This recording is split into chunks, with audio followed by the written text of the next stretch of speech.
Rahul's heart pounded like a drum as he ran towards the platform. The last train home was leaving. He'd never missed it before. He ran faster, desperate to catch it. He stretched out his hand, his fingers barely touching the cold metal. With one last push, he pulled himself onto the train. He'd made it. He thought.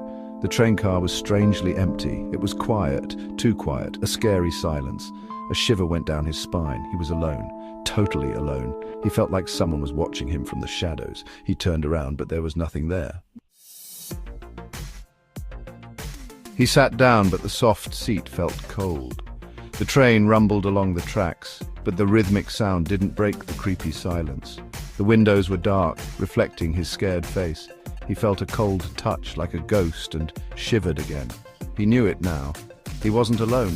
A figure appeared from the shadows at the other end of the car. An old man, his face covered in wrinkles, his clothes ripped and dirty.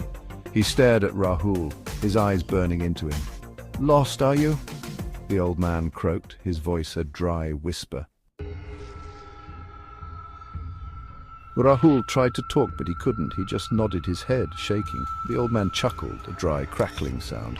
"We all are," he rasped. "Lost souls looking for something we'll never find." Rahul was terrified. Who was this man? What did he mean? "This train," the old man continued, his voice barely a whisper, "it doesn't go anywhere. It's for people who've given up, people who have no hope left." Rahul's blood turned to ice. He had to get off this train. He didn't belong here. "No!" Rahul screamed. His voice echoed through the empty train car. "I don't belong here! Let me off!" He scrambled to the door, grabbing the handle. It wouldn't open. He was trapped. He screamed again, a desperate, terrified scream. Then everything went black. He woke up, gasping for air, sitting straight up. He was on a bench on the platform. The sun just starting to rise, painting the sky orange and pink. Was it all a dream? He looked around, his heart still racing. The platform was empty.